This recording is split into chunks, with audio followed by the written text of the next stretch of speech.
ಬಿಜೆಪಿಗೆ ಸ್ಥಳೀಯ ಅಭ್ಯರ್ಥಿ, ಕಾಂಗ್ರೆಸ್ಗೆ ಪ್ರತಿಷ್ಠೆಯ ಕಣ.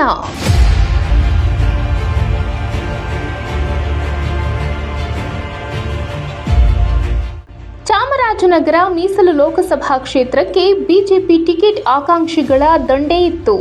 ಆದರೆ ಪಕ್ಷದ ವರಿಷ್ಠರು ಅಳೆದು ತೂಗಿ ಲೆಕ್ಕಾಚಾರ ಹಾಕಿ ಸ್ಥಳೀಯ ಆಕಾಂಕ್ಷಿಗಳ ಸಾಲಿನಲ್ಲಿದ್ದ ಮಾಜಿ ಶಾಸಕ ಎಸ್ ಬಾಲರಾಜ್ ಅವರಿಗೆ ಅಧಿಕೃತವಾಗಿ ಟಿಕೆಟ್ ಘೋಷಣೆ ಮಾಡಿದೆ.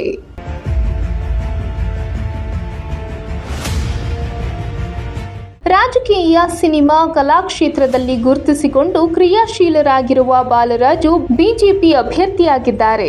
ಸಜ್ಜನಿಕೆಯ ಸ್ನೇಹಜೀವಿ, ಎಲ್ಲರೊಡನೆ ಒಡನಾಟ ಹೊಂದಿರುವ ಬಾಲರಾಜು ಕ್ಷೇತ್ರದ ಎಲ್ಲ ವರ್ಗದವರೊಡನೆ ವಿಶ್ವಾಸ ಹೊಂದಿದ್ದಾರೆ. ಚಾಮರಾಜನಗರ ಲೋಕಸಭಾ ಕ್ಷೇತ್ರದ ಮತದಾರರಾಗಿರುವ ಸ್ಥಳೀಯ ಅಭ್ಯರ್ಥಿಗೆ ಟಿಕೆಟ್ ನೀಡಬೇಕೆಂಬ ಬಿಜೆಪಿ ಜಿಲ್ಲಾ ಮಟ್ಟದ ಮುಖಂಡರ ಕೂಗಿಗೆ ಮನ್ನಣೆ ದೊರಕಿದೆ. ಹಾಲಿ ಸಂಸದ ವಿ. ಶ್ರೀನಿವಾಸ್ ಪ್ರಸಾದ್ ಅವರು ಕಳೆದ ಲೋಕಸಭಾ ಚುನಾವಣೆಯಲ್ಲಿ ಕಾಂಗ್ರೆಸ್ನ ಆರ್. ಧ್ರುವನಾರಾಯಣ್ ಅವರನ್ನು 1817 ಮತಗಳ ಅಂತರದಿಂದ ಸೋಲಿಸಿದ್ದರು. ಅನಾರೋಗ್ಯದಿಂದ ಕ್ಷೇತ್ರದಲ್ಲಿ ಹೆಚ್ಚು ಕೆಲಸ ಮಾಡಲು ಸಾಧ್ಯವಾಗಲಿಲ್ಲ. ಇವರ ಅಳಿಯ ಡಾಕ್ಟರ್ ಮೋಹನ್ ಬಿಜೆಪಿಯ ಪ್ರಬಲ ಟಿಕೆಟ್ ಆಕಾಂಕ್ಷಿಯಾಗಿದ್ದರು. ಆದರೆ ಟಿಕೆಟ್ ಬಾಲರಾಜ್ ಪಾಲಾಗಿದೆ. ಈಗ ಬಿಜೆಪಿಯ ಹುರಿಯಾಳಾಗಿರುವ ಬಾಲರಾಜು ಎದುರು ಅನೇಕ ಸವಾಲುಗಳಿವೆ. ಚಾಮರಾಜನಗರ ಲೋಕಸಭಾ ಕ್ಷೇತ್ರಕ್ಕೆ ಗುಂಡ್ಲುಪೇಟೆ, ಚಾಮರಾಜನಗರ, ಕೊಳ್ಳೇಗಾಲ, ಹನೂರು ವಿಧಾನಸಭಾ ಕ್ಷೇತ್ರಗಳು ಹಾಗೂ ಮೈಸೂರು ಜಿಲ್ಲೆಯ ನಂಜನಗೂಡು, ಟಿ. ನರಸೀಪುರ, ವರುಣ, ಎಚ್.ಡಿ. ಕೋಟೆ ವಿಧಾನಸಭಾ ಕ್ಷೇತ್ರಗಳು ಬರಲಿವೆ. ಹನೂರು ಕ್ಷೇತ್ರದಲ್ಲಿ ಜೆಡಿಎಸ್ ಶಾಸಕರಿದ್ದಾರೆ. ಇದನ್ನು ಹೊರತುಪಡಿಸಿದರೆ ಉಳಿದ 7 ಕ್ಷೇತ್ರಗಳಲ್ಲಿ ಕಾಂಗ್ರೆಸ್ ಶಾಸಕರಿದ್ದಾರೆ. ಕನಿಷ್ಠ 1 ಕ್ಷೇತ್ರದಲ್ಲೂ ಬಿಜೆಪಿ ಗೆದ್ದಿಲ್ಲ. ಎಲ್ಲ ಕಾಂಗ್ರೆಸ್ ಶಾಸಕರು ತಮ್ಮ ಅಭ್ಯರ್ಥಿಯ ಗೆಲುವನ್ನು ಪ್ರತಿಷ್ಠೆಯಾಗಿ ಸ್ವೀಕರಿಸಲಿದ್ದಾರೆ. ಜೆಡಿಎಸ್ ಶಾಸಕರು ಬಿಜೆಪಿ ಜೆಡಿಎಸ್ ಮೈತ್ರಿ ಧರ್ಮ ಪಾಲಿಸುವರೇ ಎಂಬುದೇ ಪ್ರಶ್ನೆಯಾಗಿದೆ. ಹಾಗಾಗಿ ಬಿಜೆಪಿ ಪ್ರಯಾಸಬೇಕಿದೆ.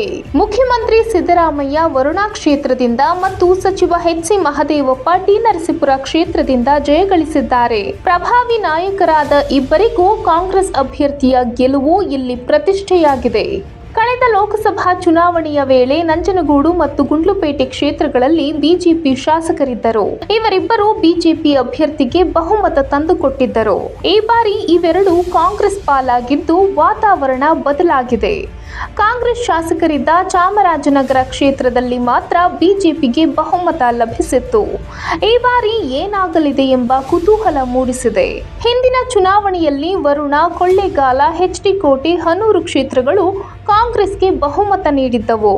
ಆದರೆ ಚಾಮರಾಜನಗರ, ಗುಂಡ್ಲುಪೇಟೆ, ನಂಜನಗೂಡು, ಟಿ. ನರಸೀಪುರದಲ್ಲಿ ಹಿನ್ನಡೆಯಾಗಿತ್ತು. ಸಮಾಜ ಕಲ್ಯಾಣ ಸಚಿವ ಎಚ್.ಸಿ. ಮಹದೇವಪ್ಪ ನರಸೀಪುರ ಶಾಸಕರಾಗಿದ್ದಾರೆ. ಸಹಜವಾಗಿ ಕಾಂಗ್ರೆಸ್ಗೆ ಬಹುಮತ ತಂದುಕೊಡುವುದು ಅವರಿಗೆ ಪ್ರತಿಷ್ಠೆಯಾಗಿದೆ. ಕಾಂಗ್ರೆಸ್ ಮತ ಬ್ಯಾಂಕ್ ದೊಡ್ಡದು.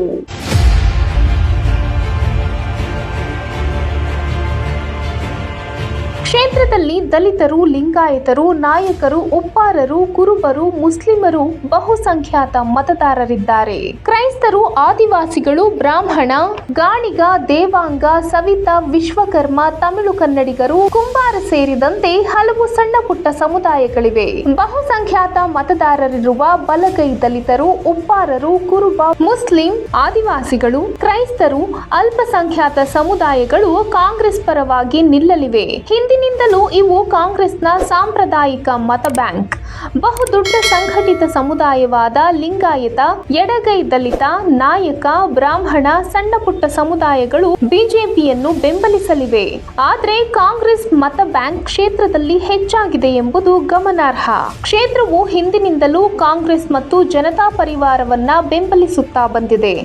ಬಿಜೆಪಿಯು ಅಹಿಂದ ಸೆಳೆಯುತ್ತಿರುವುದರಿಂದ ಮತ ಬ್ಯಾಂಕ್ ಸಡಿಲಗೊಳ್ಳುತ್ತಿದ್ದು, ಇದೆಲ್ಲ ಬಿಜೆಪಿ ಪಾಲಾಗಿ ವರವಾಗಲಿದೆ ಎನ್ನಲಾಗುತ್ತಿದೆ. ಬಾಲರಾಜು ಸರಳ, ಸಜ್ಜನಿಕೆಯ ವ್ಯಕ್ತಿತ್ವವುಳ್ಳವರು. ಎಲ್ಲ ವರ್ಗದವರೊಡನೆ ವಿಶ್ವಾಸ ಹೊಂದಿದ್ದು ಕಳಂಕರಹಿತ ರಾಜಕಾರಣಿ. 2004ರಲ್ಲಿ ಕೊಳ್ಳೇಗಾಲ ಕ್ಷೇತ್ರದಿಂದ ಪಕ್ಷೇತರ ಅಭ್ಯರ್ಥಿಯಾಗಿ ಜಯಗಳಿಸಿದ್ದರು. ಕ್ಷೇತ್ರಾದ್ಯಂತ ಮತದಾರರಿಗೆ ಇವರು ಪರಿಚಿತರು.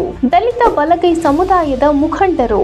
ದೇಶದಾದ್ಯಂತ ಇರುವ ಪ್ರಧಾನಿ ನರೇಂದ್ರ ಮೋದಿ ಅವರ ಅಲೆ, ಭಾವನಾತ್ಮಕ ವಿಚಾರಗಳು ಬಿಜೆಪಿ ಪರ ಕೆಲಸ ಮಾಡಲಿದೆ. ಕಳೆದ ವಿಧಾನಸಭಾ ಚುನಾವಣೆ ಚುನಾವಣೆಯಲ್ಲಿ ಬಿಜೆಪಿ ಅಭ್ಯರ್ಥಿಗಳು ವೈಯಕ್ತಿಕ ಕಾರಣಗಳಿಂದ ಸೋತಿರಬಹುದು. ಆದರೆ ಕ್ಷೇತ್ರದಲ್ಲಿ ಬಿಜೆಪಿಯ ಸಂಘಟನೆ ಬಲಗೊಂಡಿದೆ ಎನ್ನಲಾಗುತ್ತಿದೆ. ಒಟ್ಟಾರೆ ಕಾಂಗ್ರೆಸ್ ಗೆಲುವಿಗೆ ಕ್ಷೇತ್ರದಲ್ಲಿ ಪೂರಕ ವಾತಾವರಣವಿದೆ. ಬಿಜೆಪಿಗೆ ಮೋದಿ ಅಲೆ, ಬಿಜೆಪಿ ಸಂಘಟನೆ, ಬಾಲರಾಜು ಸನ್ನಡತೆ, ಇತರೆ ರಾಜಕೀಯ ತಂತ್ರಗಾರಿಕೆ ಕೆಲಸ ಮಾಡಿದರೂ ಅಚ್ಚರಿಯಿಲ್ಲ.